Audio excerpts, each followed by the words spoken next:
કચ્છની જીનસ કંપનીમાં ભીષણ આગ લાગી છે। અંજાર ગાંધીધામ હાઈવે પરની કંપનીમાં આગ લાગી છે તો અગમ્ય કારણોસર આગ લાગતા દૂર દૂર સુધી ધુમાડા જોવા મળ્યા છે। આગે વિકરાળ રૂપ પણ ધારણ કર્યું છે। ફાયર વિભાગની ટીમ હાલ ઘટના સ્થળે પહોંચી છે તો કાળા ગોટે ગોટા જોવા મળી રહ્યા છે। ધુમાડાના ગોટે ગોટા આપ જોઈ શકો છો। તો કંપનીમાં ભીષણ આગ લાગી છે। હવે કંપનીની અંદર શું લોકો ફસાયેલા છે કે નહીં, કારણ કે ચાલુ દિવસ છે આ અત્યારે, એટલે હોઈ શકે કે કર્મચારીઓ પણ ત્યાં કામ કરતા હોય, પરંતુ કેટલા કર્મચારી ત્યાં કામ કરતા હતા અને કયા પ્રકારની આ કંપની છે તે વધુ અપડેટ મેળવીશું સંવાદદાતા મેહુલ પાસેથી। જી મેહુલ, કચ્છની એક કંપનીમાં વિકરાળ આગ લાગી છે, શું અપડેટ? જે ચોક્કસથી વાત કરીએ તો અંજાર ગાંધીધામ હાઈવે પર આવેલી જીનસ કંપની છે, જેનામાં આગનો બનાવ બન્યો હતો। અગમ્ય કારણોસર આગ લાગી હતી ત્યારે દૂર દૂર સુધી ધુવાણાના ગોટે ગોટા જોવા મળ્યા હતા। તો આગે છે તે એક સમયે વિકરાળ સ્વરૂપ છે તે ધારણ કર્યું હતું અને ફાયર વિભાગની ટીમ છે તે ઘટના સ્થળ પર દોડી અને પાણીનો મારો ચલાવીને આગ પર કાબુ મેળવવાની કોશિશ હાલ પ્રયત્ન ચાલુ છે। જી, કારણ કે મેહુલ, આજે ચાલુ દિવસ છે એટલે કે રવિવાર શનિવારનો દિવસ નથી, એટલે સ્વાભાવિક વાત છે કર્મચારીઓ પણ હોઈ શકે છે કંપનીમાં કામ કરતા હશે। જી, ચોક્કસથી વાત કરીએ તો મોટા પ્રમાણમાં કર્મચારીઓ પણ કામ કરતા હતા, પરંતુ જ્યારે આગ લાગી ત્યારે તેઓએ છે સ્વ બચાવથી દૂર જતા રહ્યા હતા અને જે ફાયરની ટીમ છે તે રાહત બચાવ કામગીરી માટે છે તે ત્યાં પહોંચી હતી અને આગ પર પાણીનો મારો ચલાવીને કાબુમાં લેવા પ્રયત્ન હાથ ધર્યો હતો। જી મેહુલ, આપનો આભાર। દાહોદનું કૃત્રિમ તળાવ ઓવરફ્લો થયું છે। તળાવના પાણી રસ્તા પર ફરી વળ્યા છે અને પાણીના કારણે વાહન ચાલકોને ભારે મુશ્કેલી વેઠવાનો વારો આવ્યો છે। નગરપાલિકાના કર્મચારીઓ જેસીબીની મદદથી કામે લાગ્યા છે। દાહોદનું ઐતિહાસિક છાબ તળાવ બીજી વખત ઓવરફ્લો થયું છે। છાબ તળાવ ઓવરફ્લો થવાના દ્રશ્યો સામે આવ્યા છે તો સવારે ધોધમાર વરસાદ બાદ અનેક જગ્યાએ પાણી ભરાયા। ગણેશી, દશામાં, તાજિયા સહિતનું વિસર્જન કૃત્રિમ તળાવમાં જ થાય છે અને ત્યારે તળાવ ઓવરફ્લો થઈ ગયું છે। વધુ અપડેટ મેળવીશું સંવાદદાતા સૌરભ પાસેથી। જી સૌરભ, વરસાદના કારણે તળાવ ઓવરફ્લો? જી બિલકુલ, કહી શકાય કે દાહોદ પંથકમાં અત્યારે 1 ઇંચ કરતા વધુ વરસાદ જે નોંધાયો છે અને તેના કારણે જે કૃત્રિમ તળાવ હતું તે ઓવરફ્લો થવા પામ્યું હતું। આ કૃત્રિમ તળાવ જે વિસર્જન માટે બનાવવામાં આવ્યું હતું, ગણેશ પ્રતિમા હોય, દશામાની પ્રતિમા હોય કે તાજિયા વિસર્જન કરવાના હોય, તે તમામ વિસર્જનો આ કૃત્રિમ તળાવમાં થતા હતા। પરંતુ જે કહી શકાય કે વહેલી સવારથી જ જે વરસાદ વરસી રહ્યો છે અને 1 ઇંચ વરસાદના કારણે જે કૃત્રિમ તળાવ છે તે ઓવરફ્લો થવા પામ્યું હતું। જી, આપનો આભાર। તો દાહોદમાં પણ સવારથી વરસાદી માહોલ જામ્યો છે। વહેલી સવારે દાહોદ શહેરમાં મુશળધાર વરસાદ વરસ્યો છે। શહેર સહિત આસપાસના વિસ્તારમાં પણ વરસાદ છે। વરસાદથી શહેરના રસ્તા પર પાણી ભરાયા છે। વરસાદી પાણી ભરાતા લોકોને મુશ્કેલી વેઠવાનો વારો આવ્યો છે। વહેલી સવારે કામ ધંધે જતા લોકો, વિદ્યાર્થીઓને પણ મુશ્કેલી નડી હતી।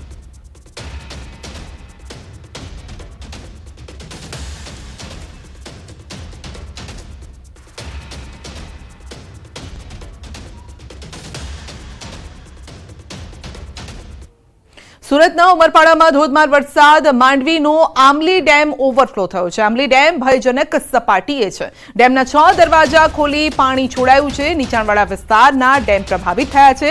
27 જેટલા ગામોને એલર્ટ કરવામાં આવ્યા છે। પશુપાલકોને ડેમ વિસ્તારમાં જવા માટે મનાઈ કરવામાં આવી છે। તો ડેમના 6 દરવાજા ખોલી પાણી છોડવામાં આવી રહ્યું છે। નીચાણવાળા 27 ગામને પહેલેથી જ એલર્ટ કરી દેવાયા છે, કારણ કે પાણીનો પ્રવાહ કાંઠા વિસ્તાર સુધી પહોંચી શકે છે અને તેના કારણે જે કાંઠાની નજીક રહેતા હોય તે લોકોને મુશ્કેલી આવી શકે છે।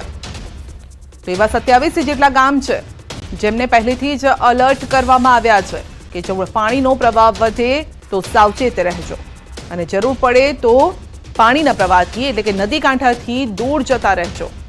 તો સુરતના ઉમરપાડામાં જે રીતે 10 ઇંચથી વધુ વરસાદ વરસી ચૂક્યો છે તેને લઈને નદી, નાળા, ડેમ અત્યારે છલકાઈ રહ્યા છે।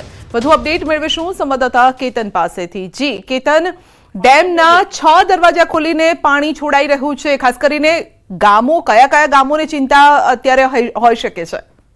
જી સંજય, ચોક્કસથી વાત કરું તો જે ઉમરપાડા તાલુકાની અંદર જે ભારે વરસાદ થયો છે, જે અંતર્ગત મહુવન નદી અને વેરાઈ નદીની અંદર પૂરની સ્થિતિ જોતા હાલ જે આમલી ડેમના કેચમેન્ટની અંદર વધારો થવા પામ્યો છે।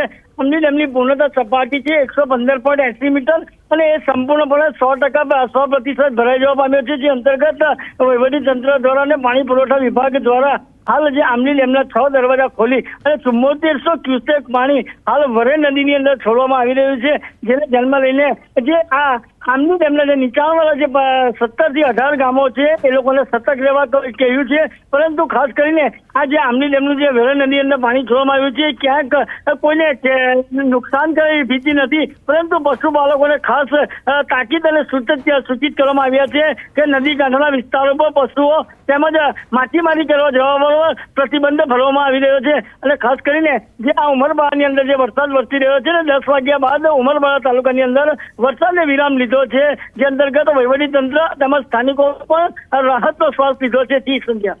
જી કેતન, આપનો આભાર। હવામાન નિષ્ણાત અંબાલાલ પટેલની મોટી આગાહી છે, વધુ એક ડીપ ડિપ્રેશન બની રહ્યું છે। આવતીકાલથી વાતાવરણમાં પલટો આવશે અને કેટલાક વિસ્તારમાં 24 ઇંચ જેટલો વરસાદ થઈ શકે છે। નર્મદા નદીના જળસ્તરમાં વધારો થશે। પૂર્વ ગુજરાતમાં ભારે વરસાદની આગાહી છે। પંચમહાલ વિસ્તારમાં અતિ ભારે વરસાદની આગાહી છે। સાબરકાંઠા વિસ્તારમાં પણ ભારે વરસાદની સંભાવના। ઉત્તર ગુજરાત સૌરાષ્ટ્રમાં ભારે વરસાદની આગાહી। અંબાલાલની અષાઢવાળી આગાહી છે, 7 દિવસ બાદ વધુ એક સિસ્ટમ બનશે। તો 17-18 સપ્ટેમ્બરે વધુ એક સિસ્ટમ સક્રિય થશે। 22 થી 26 સપ્ટેમ્બરમાં ભારે વરસાદની આગાહી છે। તારીખ 11મીથી પણ થવાની શક્યતા છે, પરંતુ હમણાં એક ડીપ ડિપ્રેશન બની રહ્યું છે અને આ ડીપ ડિપ્રેશન લગભગ બિહાર, થોડા ઓડિશાના માર્ગો, વિશાખાપટ્ટનમ માર્ગો, ઝારખંડના ભાગો અને આ ભાગોમાં ભારેથી ભારે વરસાદ થવાની શક્યતા છે। કોઈ ભાગમાં 24 ઇંચ જેટલો વરસાદ થવાની શક્યતા છે। ત્યારબાદ પૂર્વ ગુજરાતમાં પણ ભારેથી ભારે વરસાદ થવાની શક્યતા છે। પંચમહાલના ભાગમાં ભારે વરસાદ થવાની શક્યતા છે। કોઈ ભાગમાંથી ભારે વરસાદ થવાની શક્યતા છે। પંચમહાલ કેટલાક ભાગોમાં પૂર જેવી સ્થિતિનું નિર્માણ થઈ શકે। તારીખ 11મીથી પંચમહાલનું હવામાનમાં પલટો આવવાની શક્યતા છે। આ ઉપરાંત સાબરકાંઠાના ભાગો, હિંમતનગરના ભાગો, ઉત્તર ગુજરાતના ભાગો, મધ્ય ગુજરાતના ભાગો અને સૌરાષ્ટ્રના કેટલાક ભાગોમાં પણ વરસાદ થવાની શક્યતા રહે છે। એટલે આ વરસાદી વાહન જમ્યું છે। માત્ર 18 સિસ્ટમ બનશે। પહેલો માર્ગ પણ લગભગ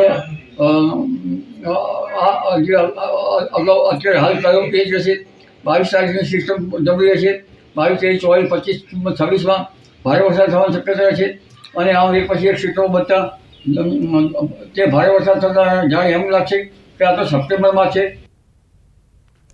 બનાસકાંઠાના પાલનપુરમાં વરસાદ। 1/2 ઇંચ વરસાદમાં પાલનપુર પાણી થયું છે। સલેમપુરા માર્ગ પર ભરાયા છે પાણી। પાણી ભરાતા વાહન ચાલકો પરેશાન। પાલનપુરના પોલિટેકનિકથી સલેમપુરા માર્ગ પર પાણી ભરાયા છે। સલેમપુરા માર્ગ પર ઢીચણસમાં પાણી ભરાતા વાહન ચાલકો મુશ્કેલીમાં છે। સામાન્ય વરસાદમાં જાહેર માર્ગ પર ઢીચણસમાં પાણી ભરાયા છે અને પાલિકાની પ્રી મોન્સૂન કામગીરીની પોલ ખુલી ગઈ છે।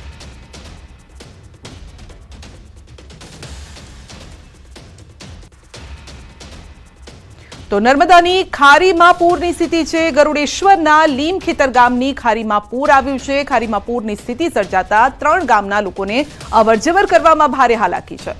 ગ્રામજનોને ખારી પાર કરવા માટે પણ મુશ્કેલીનો સામનો કરવો પડી રહ્યો છે।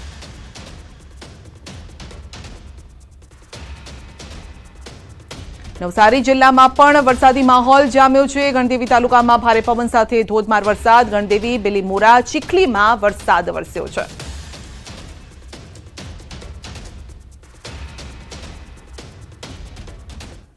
અમરેલી પંથકમાં કૂવામાં ખાબક્યો છે દીપડો। ખાંભા તુલસીશ્યામ રેન્જમાં માલકનેસ ગામની આ ઘટના છે।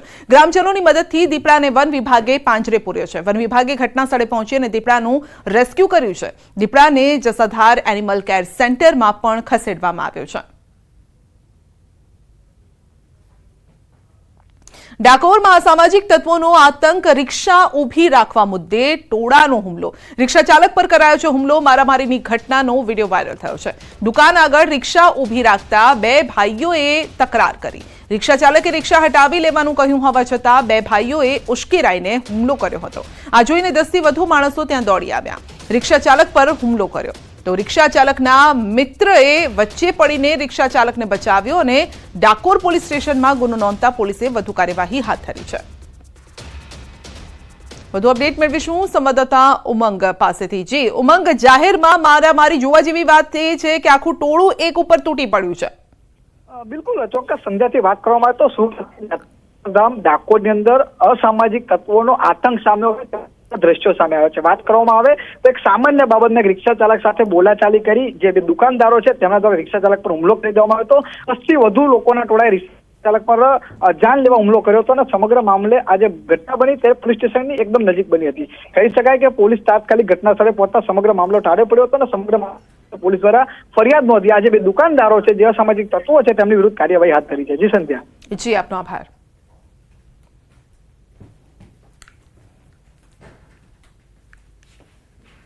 બુલેટિનમાં આગળ વધીશું નાનકડા બ્રેક બાદ.